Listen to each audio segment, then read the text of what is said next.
عليكم ورحمة الله وبركاته. إن الحمد لله نحمده ونستعينه ونستغفره ونعوذ بالله من شرور أنفسنا وسيئات أعمالنا. من يهده الله فلا مضل له ومن يضلل فلا هادي له، وأشهد أن لا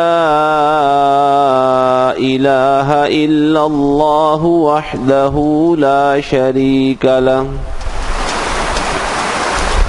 وأشهد أن محمدًا عبده ورسوله. يا أيها الذين آمنوا اتقوا الله حق تقاته ولا تموتن إلا وأنتم مسلمون. يا أيها الناس اتقوا ربكم الذي خلقكم من نفس واحدة وخلق منها زوجها وبث منهما رجالا كثيرا ونساء، واتقوا الله الذي تساءلون به والأرحام، إن الله كان عليكم رقيبا. يا أيها الذين آمنوا اتقوا الله وقولوا قولا سديدا يصلح لكم أعمالكم ويغفر لكم ذنوبكم، ومن يطع الله ورسوله فقد فاز فوزا عظيما. اللهم صل على محمد وعلى آل محمد كما صليت على إبراهيم وعلى آل إبراهيم إنك حميد مجيد. اللهم بارك على محمد وعلى آل محمد كما باركت على إبراهيم وعلى آل إبراهيم إنك حميد مجيد. أما بعد، فإن خير الحديث كتاب الله، وخير الهدي هدي محمد، وشر الأمور محدثاتها، وكل محدثة بدعة، وكل بدعة ضلالة، وكل ضلالة في النار. سبحانك لا علم لنا إلا ما علمتنا إنك أنت العليم الحكيم. اللهم انفعنا بما علمتنا وعلمنا ما ينفعنا وزدنا علما. الحمد لله على كل حال، ونعوذ بالله من حال أهل النار. رب أعوذ بك من همزات الشياطين وأعوذ بك رب أن يحضرون أعوذ بالله السميع العليم وبوجهه الكريم وسلطانه القديم من الشيطان الرجيم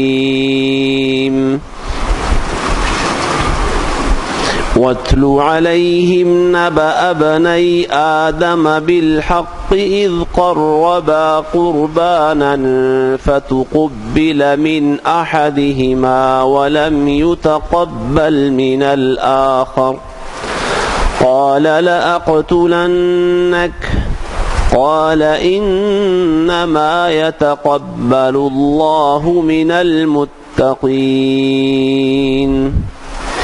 لئن بسطت إلي يدك لتقتلني ما أنا بباسط يدي إليك لأقتلك إني أخاف الله رب العالمين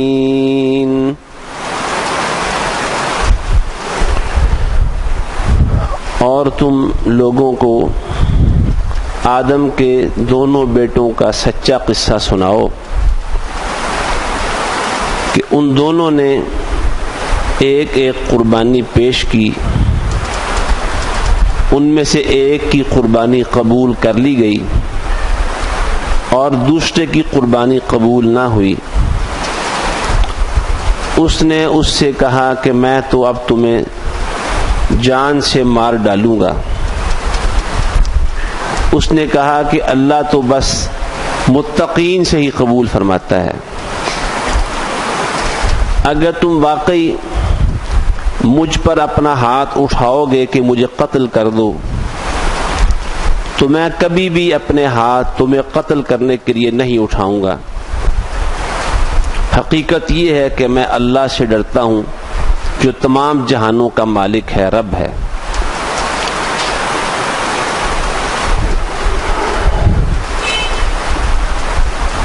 قربانی کا یہ قصہ قرآن مجید میں جہاں ہمارے لیے بہت سارے اسباق بیان کر رہا ہے، وہاں ہمیں اللہ کی راہ میں قربانی کی تاریخ کا پتہ چلتا ہے۔ قرآن و حدیث کی جو مصدقہ تاریخ ہے اس میں ہمیں اللہ کے حضور جس سب سے پہلی قربانی کا پتہ چلتا ہے وہ یہی قربانی ہے جس کا ذکر سورہ مائدہ کی ان آیات میں کیا گیا ہے کہ آدم علیہ السلام کے دو بیٹوں نے اللہ کے حضور اپنی اپنی ایک ایک قربانی پیش کی۔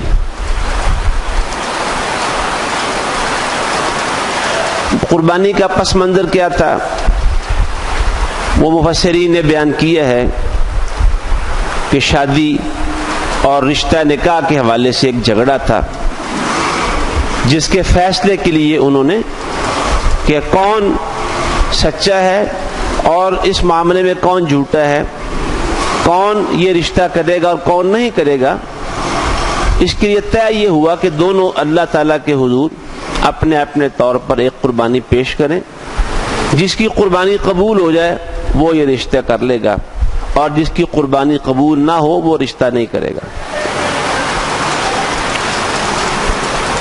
حابیل اور قابیل یہ دونوں بیٹے تھے سیدنا آدم علیہ السلام کے۔ حابیل چھوٹا تھا، قابیل بڑا تھا،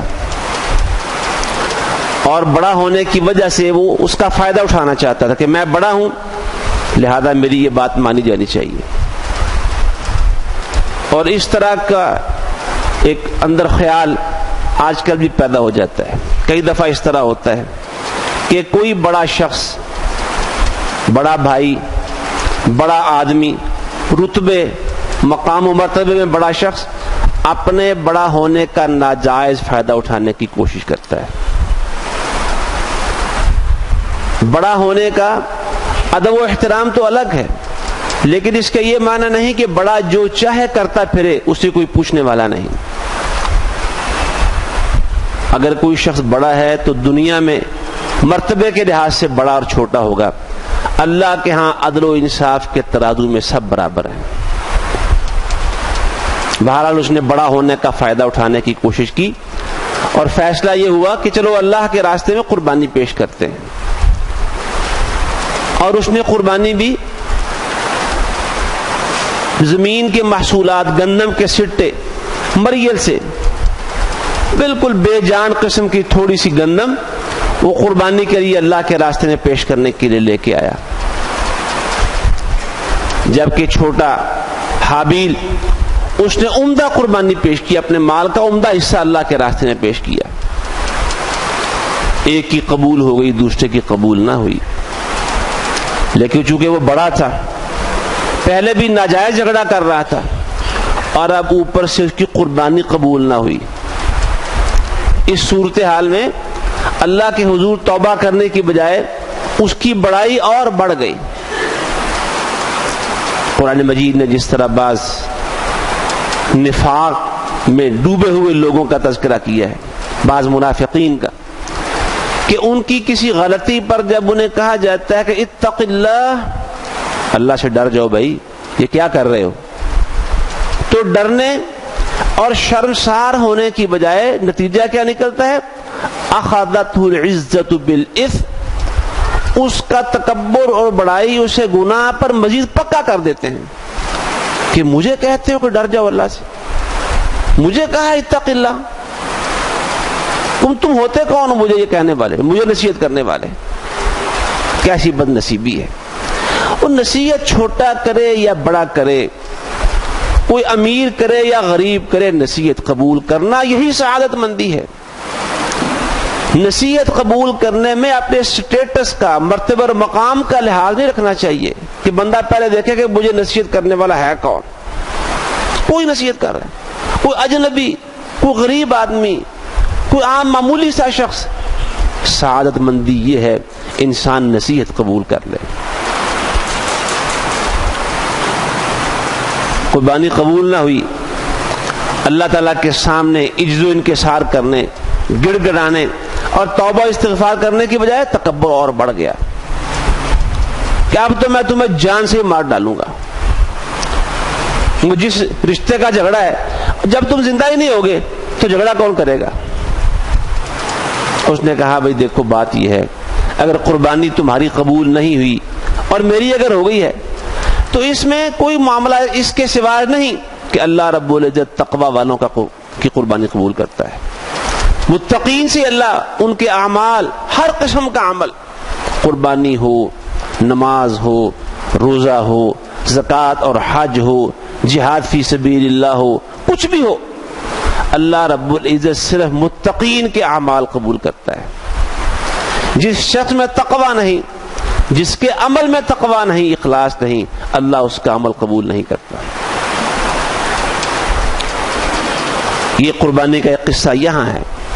میں عرض یہ کر رہا تھا کہ قرآن و حدیث میں جو بالکل مصدقہ تاریخ نقل اور بیان ہوئی ہے، اس سے ہمیں قربانی کی تاریخ کا پتہ چلتا ہے۔ قرآن و حدیث میں ہمارے سامنے سب سے پہلی جس قربانی کا ذکر آتا ہے وہ حابیل اور قابیل کی قربانی ہے۔ قربانی کا ایک قصہ اور بھی قرآن نے ذکر کیا ہے، اور وہ قربانی کیا ہے؟ ابراہیم علیہ السلام کی قربانی، کہ بڑھاپے میں اللہ نے جو بیٹا دیا اس بیٹے سے محبت بھی ہے، اور وہ بیٹا دینی کاموں میں آہستہ آہستہ ابراہیم علیہ السلام کا معاون بھی بن رہا ہے۔ بیٹوں کے ساتھ خصوصی طور پر محبت زیادہ ہوتی ہے، دعائیں کرتے ہیں، بیٹوں کی دعائیں کی جاتی ہیں۔ بیٹے زیادہ ہوں کسی کے تو وہ بڑا قابل رشک سمجھا جاتا ہے شخص، ہاں جی ماشاءاللہ 4 بیٹے ہیں، ماشاءاللہ 6 بیٹے ہیں جی اس کے۔ بیٹیاں ہوں زیادہ تو ہر آدمی پھر دعا، اچھا اللہ آپ کی بیٹیوں کے نصیب اچھے کرے، اچھا اللہ آپ کو بیٹا بھی دے دے۔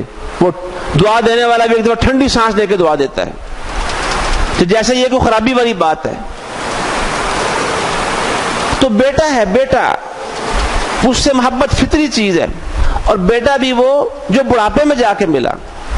پچھلی عمر کی اولاد سے کہتے ہیں محبت زیادہ ہوتی ہے، جو بڑھاپے میں اولاد ملے اس سے محبت بھی زیادہ ہوتی ہے. پھر تیسری بات یہ کہ بیٹا بڑا ہونے کے ساتھ ساتھ دینی کاموں میں معاون ثابت ہو رہا ہے. اللہ رب العزت نے اس کی قربانی طلب کر لی. وہ خواب میں دکھایا جا رہا ہے، قربانی دکھائی جا رہی ہے، قربانی دکھائی جا رہی ہے. بالآخر سمجھے کہ اللہ کو یہ قربانی مطلوب ہے، اور بیٹے سے کہتے ہیں کہ بیٹا میں نے خواب میں دیکھا ہے کہ آپ کو ذبح کر رہا ہوں، فانظر ماذا ترى، تو دیکھو تمہاری رائے کیا ہے، تمہارا خیال کیا ہے. اب بیٹے کو جو خواب سنایا تو بیٹا بھی سمجھتا تھا کہ والد اللہ کے نبی ہیں، اور اللہ کے نبی کو خواب عام انسانوں کی طرح خواب نہیں آتا. جو قصے کہانیاں فرسودہ قسم کی، بے بنیاد قسم کی خواہشات، خواب خیال نہیں. نبی کا خواب سچا خواب، اور اللہ کی طرف سے وحی ہوتا ہے. تو بیٹے نے مہلت مانگے بغیر، کسی وقفے کے، سوچ بچار کے، تأمل کے بغیر فوراً، ابراہیم علیہ السلام تو خواب مسلسل دیکھ رہے تھے، 3 دفعہ یہ خواب دیکھ چکے تھے، اور اب ذہن بن گیا. اور بیٹے نے ابھی وہ پہلی دفعہ ہی سنا ہے تو کہتا ہے ابا جی یا ابا تفعل ما تؤمر، اللہ نے آپ کو جو حکم دیا ہے آپ وہ کام کر گزریے. ستجدنی انشاء اللہ من الصابرین، آپ اللہ کے فضل سے مجھے اس امر میں، اس معاملے میں ثابت قدم پائیں گے. اور پھر باقی ثابت قدم پایا انہوں نے، ثابت قدم. باپ نے پکڑا، لٹا لیا، اور چھری بھی گلے پہ رکھ کے بالکل وہ چلایا ہی چاہتے تھے. اللہ رب العزت نے اس وقت کہہ دیا، وہ اللہ جو عالم الغیب ہے، اللہ اسماعیل کو بھی جانتا تھا، اللہ ابراہیم کو بھی جانتا تھا.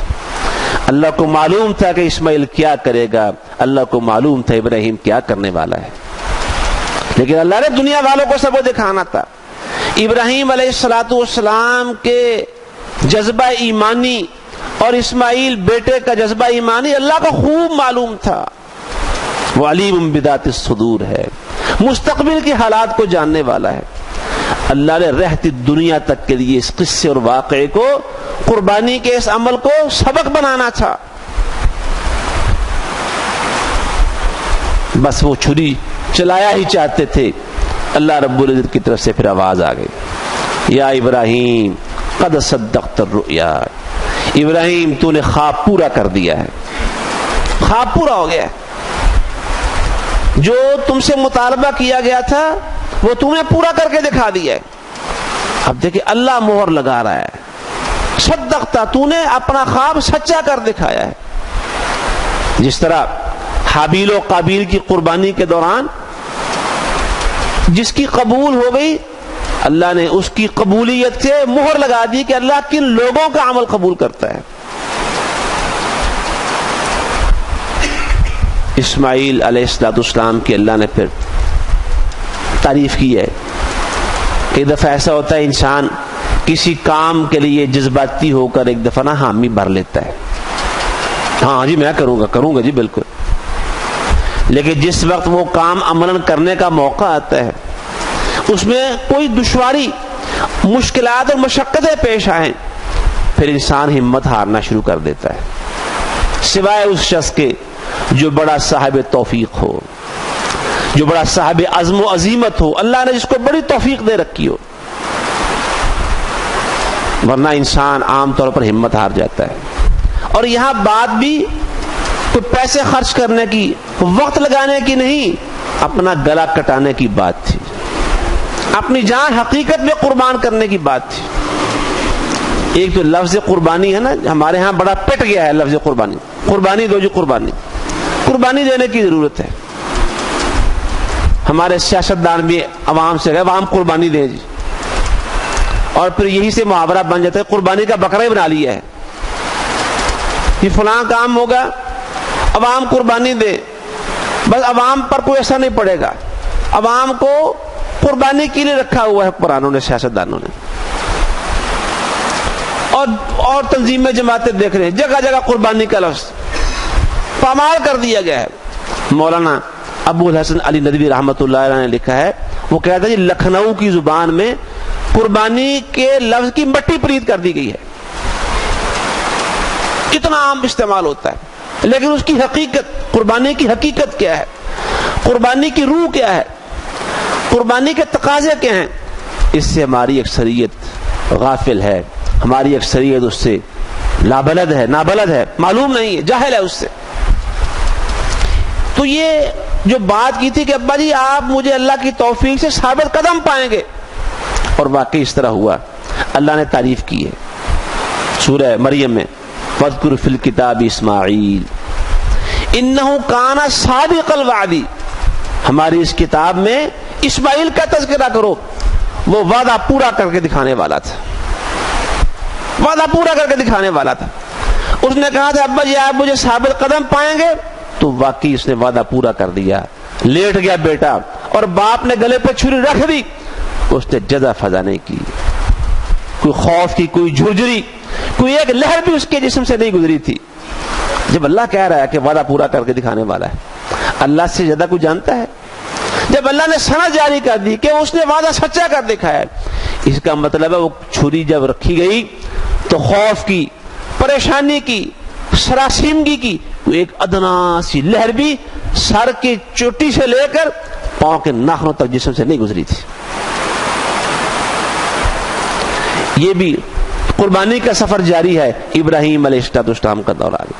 پھر ہمارے نبی اکرم صلی اللہ علیہ وآلہ وسلم، ایک روایت موجود ہے جس کی سند اگرچہ بعض علماء کمزور بتاتے ہیں، لیکن اس میں یہی بات ہے، صحابہ کرام نے رسول اللہ صلی اللہ علیہ وسلم سے پوچھا تھا، اے اللہ کے نبی یہ جو قربانیاں ہم کرتے ہیں، نبی علیہ السلام جب مدینہ پہنچے تو ہر سال قربانی کرتے رہے، آپ کا یہ معمول تھا، حتیٰ کہ حج آ گیا، حج کے موقع پر رسول اللہ صلی اللہ علیہ وسلم نے قربانی کی، 100 اونٹ اللہ کے راستے میں پیش کیے، جن میں سے 63 آپ صلی اللہ علیہ وآلہ وسلم نے اپنے ہاتھ سے ذبح کیے، اور باقی حضرت علی رضی اللہ تعالیٰ عنہ کو فرمایا کہ علی باقی تم ذبح کر دو۔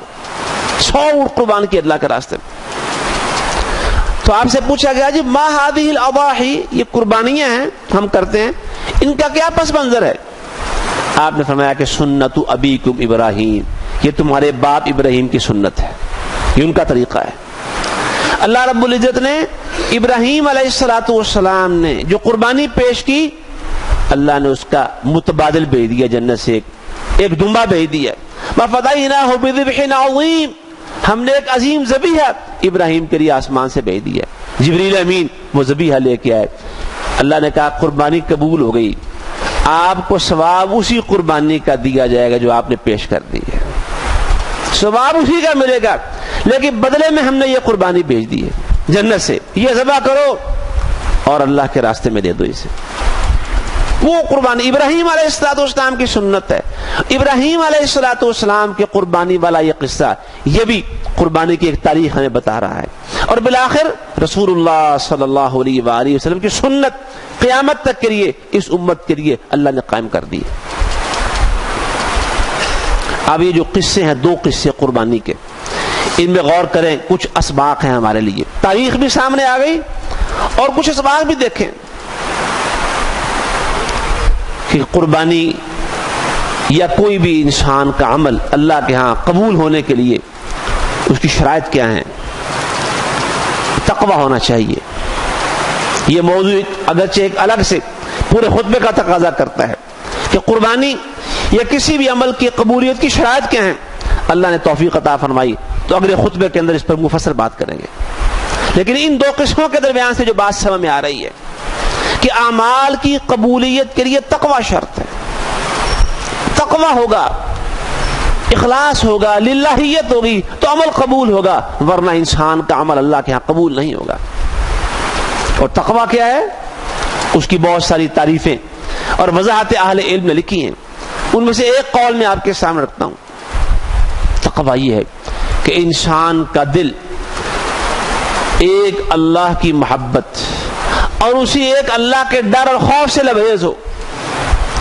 2 ہی چیزیں ہیں، اللہ کی محبت اور خوف آپس میں جڑے ہوئے ہیں، جس طرح سکے کے دو رخ ہوتے ہیں نا، دونوں جڑے ہوتے ہیں، کہتے ہیں تصویر کے بھی دو رخ ہوتے ہیں، دونوں دیکھنے چاہیے، تو سکے کے ایک رخ کو دوسرے رخ سے جدا نہیں کیا جا سکتا، بالکل اسی طرح اللہ کا خوف اور اللہ کی محبت ایک دوسرے کے ساتھ جڑے ہوئے ہیں، اور ایمان ان دونوں کیفیت کے درمیان رہنے کا نام ہے۔ الایمان بین الرجاء والخوف، اللہ تعالیٰ کی رحمت و محبت کی امید اور اللہ تعالیٰ کے ڈر کے درمیان رہنے کا نام ایمان ہے۔ نری امید رکھے، انسان ڈر والا خانہ ہی خالی کر دے، یا ڈرتا ہی رہے، کبھی انسان کے دل میں اللہ کی رحمت امید نہ آئے، یہ دونوں باتیں غلط ہیں۔ ایمان اور یہی ہے کہ ڈر بھی ہو اور محبت بھی ہو، امید بھی ہو۔ تقوی اس چیز کا نام ہے۔ تو جب انسان کے پاس تقوی کی دولت ہوگی، انسان کے اعمال تب قبول ہوں گے۔ یہ پہلا قصہ ہمیں یہ بات بتاتا ہے، اور تقوی ہی ہے جو دوسروں پر ہاتھ اٹھانے سے انسان کو روکتا ہے۔ رسول اللہ صلی اللہ علیہ وآلہ وسلم نے کیا فرمایا؟ صحیح بخاری کی حدیث، المسلم من سلم المسلمون من لسانہ ویدہ، صحیح مسلمان، پکا پورا مسلمان وہ شخص ہے جس کی زبان اور ہاتھ سے دوسرے مسلمان محفوظ ہو جائیں، نہ دوسروں کو اپنے ہاتھ سے ستائے اور نہ اپنی زبان سے ستائے۔ ہاتھ اور زبان سے ستانے کے معنی یہ کہ اپنے قول اور فعل کسی سے، نہ فعل سے کسی کو اذیت دے اور نہ اپنے قول سے کسی کو اذیت دے۔ اور اس حدیث کا مفہوم یہ پہلا درجہ ہے، پہلا اسی حدیث کے مفہوم میں کہ زبان سے کسی کو برا بلا نہیں کہنا، کسی کو زبان سے تکلیف نہیں پہنچانی، ایسا جملہ، ایسے بول، ایسے کلمات نہیں بولنے کہ جس سے دوسرا بھائی بہن وہ اذیت سے دوچار ہو جائیں، وہ اس کے دل میں نشتر کی طرح، تیر کی طرح جا کے بات پہ اوست ہو جائے، ایسی بات نہیں کرنی۔ وہ کیا کہا، ایک اچھی بات علامہ اقبال نے بھی ایک شعر میں کہی ہے کہ اخوت کی زبان ہو جا، محبت کا بیان ہو جا، بولے مسلمان سے تو محبت اس سے جھڑ رہی ہو، اخوت کا پیغام مل رہا ہو دوسروں کے لیے، جلی کٹی اور گلے شکوے، کڑوی کو ساری باتیں نہ سنائے، لہجہ، لب و لہجہ محبت بھرا، پیار بھرا ہونا چاہیے، اخوت سے لبریز ہونا چاہیے۔ اور جو اعمال ہیں ایسے اعمال نہ کرے جس کے دوسرے اذیت محسوس کریں، قول اور فعل سے دوسرے لوگ ان کو ایذا نہ پہنچے۔ اور دوسرا درجہ اسی حدیث کے تحت یہ ہے، سالمہ کا لفظ ہے، المسلم من سلم المسلمون من لسانہ ویدہ۔ ہمارے ایک بہت بڑے بزرگ عالم تھے بلوچستان کے، مولانا عبدالغفار زامرانی رحمہ اللہ تعالی، شیخ الحدیث تھے، ان کا ایک خطاب تھا، اس میں انہوں نے اس حدیث کا مفہوم بیان کیا، کہتے ہیں اس کے دوسرے معنی یہ ہیں کہ دوسروں کو زبان سے بھی سلامتی ملے، ہاتھ سے بھی سلامتی ملے۔ کوئی غیبت کر رہا ہے تو زبان سے منع کر دے، بھائی نہیں، مسلمان کی غیبت جائز نہیں ہے، یہ سلامتی ہے۔ ایک یہ ہے کہ خود کسی کی غیبت نہیں کرنا، اور یہ تو ہو گیا کہ اذیت نہیں پہنچا رہا۔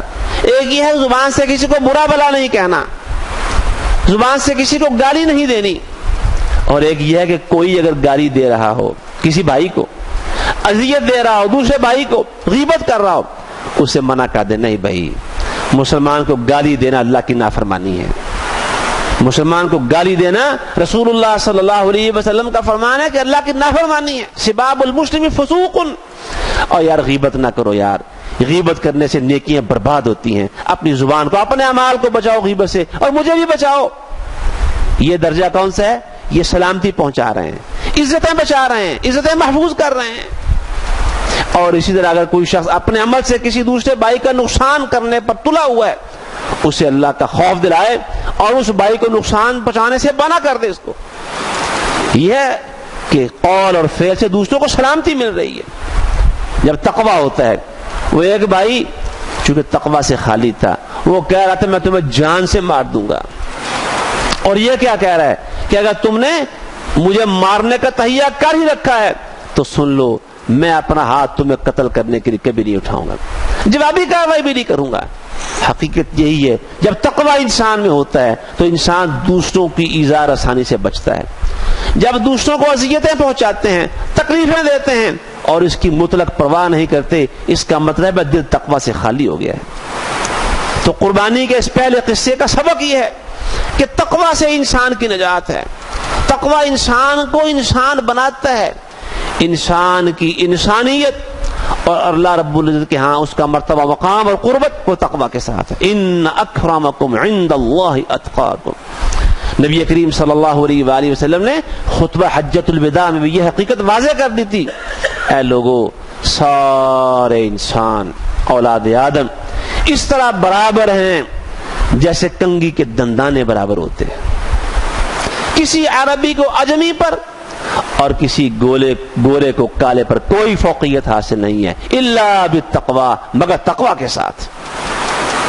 اگر تقوی ہے وہ حبشے کا کالا بلال کیوں نہ ہو.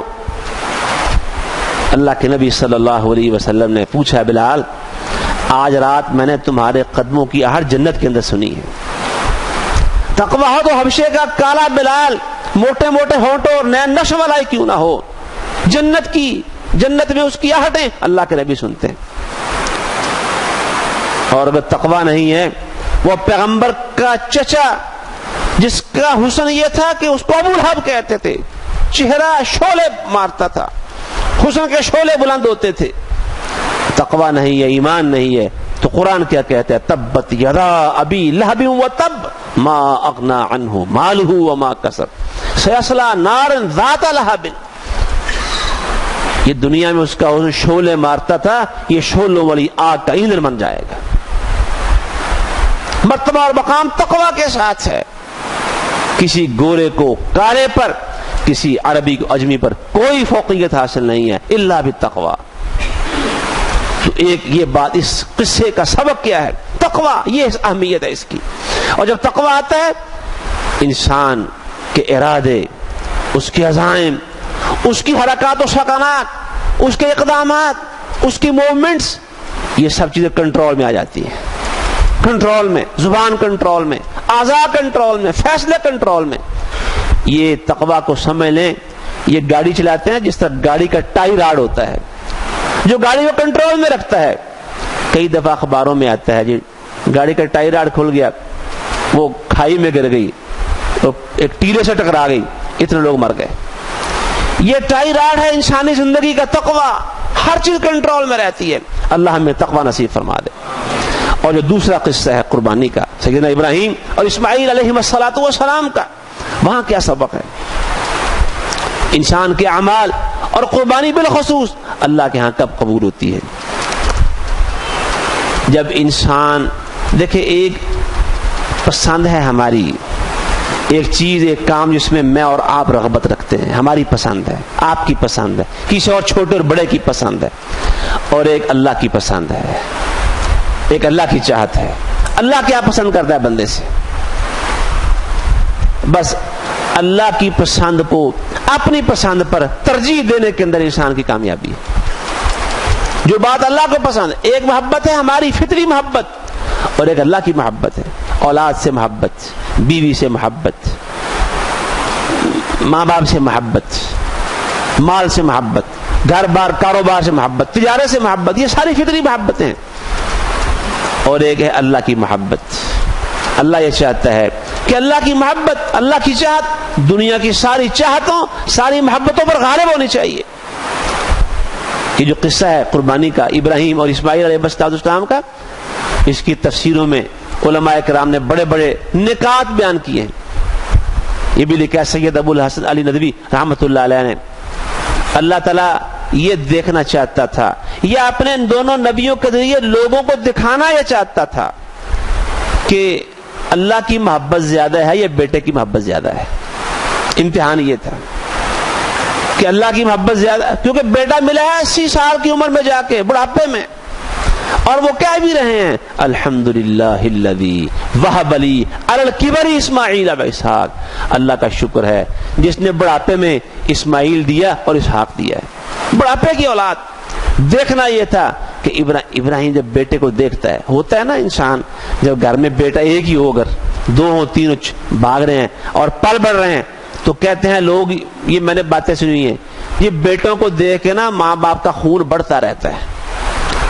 جب خبر سنتے ہیں جی بیٹا ہوا جی آپ کے ہاں, کہتے ہیں جی میرا تپائیا خون بڑھ گیا جناب. لوگ اس طرح کی, یہ میں نے خود سنی یہ باتیں, یہ دیکھ کے کہ بیٹا ہے گھر میں بڑھ رہا ہے, پڑھ رہا ہے, کھیل رہا ہے, اس کی کلکاریاں, اس کی محبت بڑی باتیں, ادائیں, یہ خون بڑھاتے ہیں ماں باپ کے. اور بیٹی ہو تو خون گھٹاتی ہے, وہ بہت سارے لوگوں کو گھٹاتی بھی ہے, حقیقت میں ایسا نہیں. اور وہ حاورے ہی ہیں, حقیقت میں خون بڑھتا نہیں ہے, حقیقت میں گھٹتا نہیں ہے. بیٹیاں اللہ کا انعام ہیں, وہ بھی اللہ کی رحمت ہیں. ان کی ادائیں, ان کی محبتیں, وہ بھی اپنا عظیم رنگ رکھتی ہیں. تو اللہ کی طرف سے امتحان کیا تھا, ابراہیم کس چیز کو ترجیح دیتا ہے, اپنے نفس کی چاہت اور محبت کو یا اللہ کی چاہت اور محبت کو. اس قصے میں یہی سبق ہے کہ ایمان کیا ہے, انسان کی بلندی اللہ رب العزت کے ہاں. اور دیکھیں قربانی اس عمل کو کہتے ہیں جو انسان کو اللہ کے قریب کر دے, اور اللہ کے قریب تقوی کے بغیر نہیں ہو سکتا. اللہ کے قریب اس وقت انسان ہوگا جب اپنی پسند کو اللہ کی پسند کے سامنے قربان کر دے, اپنی خواہش کو اللہ کے حکم کے آگے قربان کر دے. وہ جانور پر چھری چلانا تو بڑا آسان ہے, اپنی خواہشات, اپنی مرغوبات, اپنی محبوبات, ان کے گلے پہ چھری چلانا, انہیں اللہ کی محبت پہ قربان کرتے رہنا, اصل قربانی یہ ہے, یہ علامتی قربانی ہے. اس قصے میں یہ سبق موجود ہے. جو بندہ اللہ کی پسند پر اپنی پسند کو قربان کر دیتا ہے وہ قربانی کی حقیقت کو پا گیا ہے. جو اپنی خواہشات کو اللہ کی اطاعت اور فرمانبرداری پہ قربان کر دیتا ہے, جو اپنی پسند کو اللہ کے نبی صلی اللہ علیہ وسلم کی پسند پہ قربان کر دیتا ہے, اس نے قربانی کی روح سمجھ لی ہے, حقیقت پا لی ہے. اور بھی یہ سوال ہے آج آخر میں آپ اور اپنے آپ سے سب سوال کریں اپنے آپ سے, کیا یہ روح ہمارے اندر موجود ہے کہ اپنی خواہشات, اپنی پسند, اللہ کی پسند, اللہ کی فرمان اور رسول اللہ صلی اللہ علیہ وسلم کے فرمان پہ قربان کرنے کا آج ہمارے اندر ایک حوصلہ ہے, ہمت ہے؟ ذرا اپنی عملی زندگی ٹٹولیں, گھر, اپنا وجود, اپنا کاروبار, اپنا لین دین, رشتے ناتے, غمیاں خوشیاں, ان میں ہم کس کی وہاں چلتی کس کی ہے؟ اللہ کی چلتی ہے, اللہ کے نبی کی چلتی ہے, یا میری چلتی ہے, یا میرے ماں باپ کی چلتی ہے, یا میرے خاندان کی چلتی ہے, یا میرے معاشرے کی چلتی ہے, یا علاقے کے رسم و رواج چلتے ہیں, کس کو فالو کرتے ہیں؟ اگر ہم نے یہ حقیقت پالی ہے کہ اللہ کی اطاعت و فرما برداری, اللہ کی چاہت اور پسند, اللہ کی محبت, یہ ہماری محبتوں, ہمارے جو علاقائی اور خاندانی رسم و رواج ہے, اگر وہ ان پر غالب ہیں تو سمجھ لیں قربانی کی حقیقت اللہ نے ہمیں نصیب فرما دی ہے, اور وہ انسان مبارکباد کا مستحق ہے. یہی سبق ہے اس قصے کے اندر. اللہ مجھے اور آپ کو یہ سبق سمجھنے کی توفیق عطا فرمائے اور اسے اپنائے رکھنے کی توفیق عطا فرمائے. وآخر دعوانا ان الحمد للہ رب العالمین.